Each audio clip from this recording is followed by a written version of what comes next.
The royal wedding. And final rehearsals are taking place. At St Paul's, commentator Tom Fleming checks the details. The honour guard. The state trumpeters take post.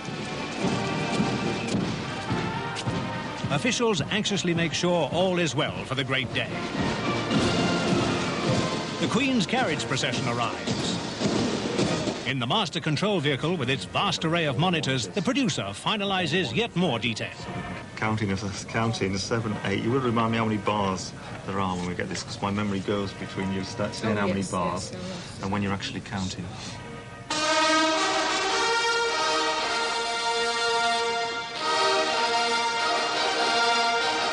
Today, normal uniforms. But on Wednesday, a blaze of colour and polished metal will provide an unforgettable spectacle.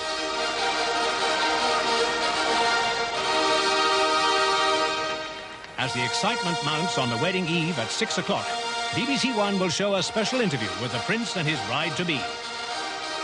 After the main news, there'll be a spectacular fireworks display. BBC Television, with its unrivaled resources, is poised to capture the spectacle, the intimate detail and the excitement of a unique royal occasion.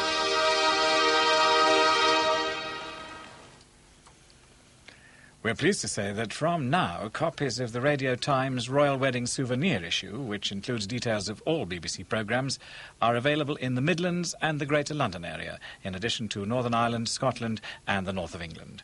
And in Thursday's Listener, there's an article by Hugh Scully linked to the programme A Prince for Our Time.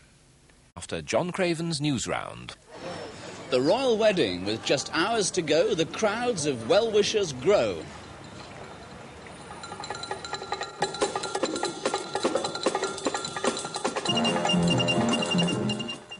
Hello again. With less than a day to go until the royal wedding takes place, tourists have been flocking into the capital, London, in their thousands.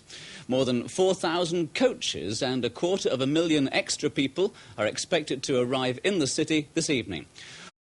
With the royal wedding occupying pride of place on BBC One tomorrow, children's programmes move to BBC Two. And at 12:55 there's a feature-length cartoon film about Hugo the Hippo. Nationwide tonight, we are here in the heart of London for a special Wedding Eve edition. I've got a marvellous rooftop view of the capital, high above the processional route. Sue Lawley's outside Buckingham Palace and Hugh Scully's at Clarence House. And we'll be giving you a flavour of the atmosphere that's already building up here in London, talking to Lady Diana's closest friends and flatmates and visiting the kindergarten where she used to teach. We'll also be talking to the Archbishop of Canterbury, who will be conducting tomorrow's ceremony.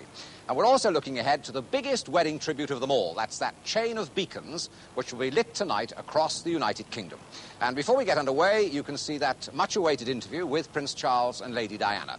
Angela Rippon and Andrew Gardner will be talking to them, and that's in 20 minutes' time at 6 o'clock. And then immediately afterwards, Nationwide, with our special Eve of Wedding edition. Join us then.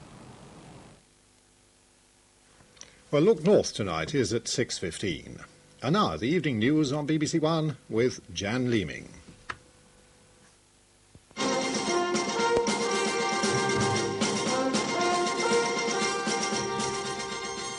On the wedding eve, the pavements outside St Paul's fill up as an expected 1 million people begin lining the route.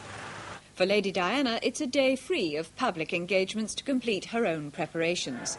In another night of rioting in Toxteth, 26 policemen are injured in a petrol bomb and stone attacks. And Doctor's daughter, Mrs Nancy Reagan, meets some of Britain's handicapped children. Thousands of people have now crammed into central London, lining the route for tomorrow's royal wedding. Numbers are increasing by the hour, with up to 4,000 coachloads expected to arrive this evening and around 1 million people expected altogether.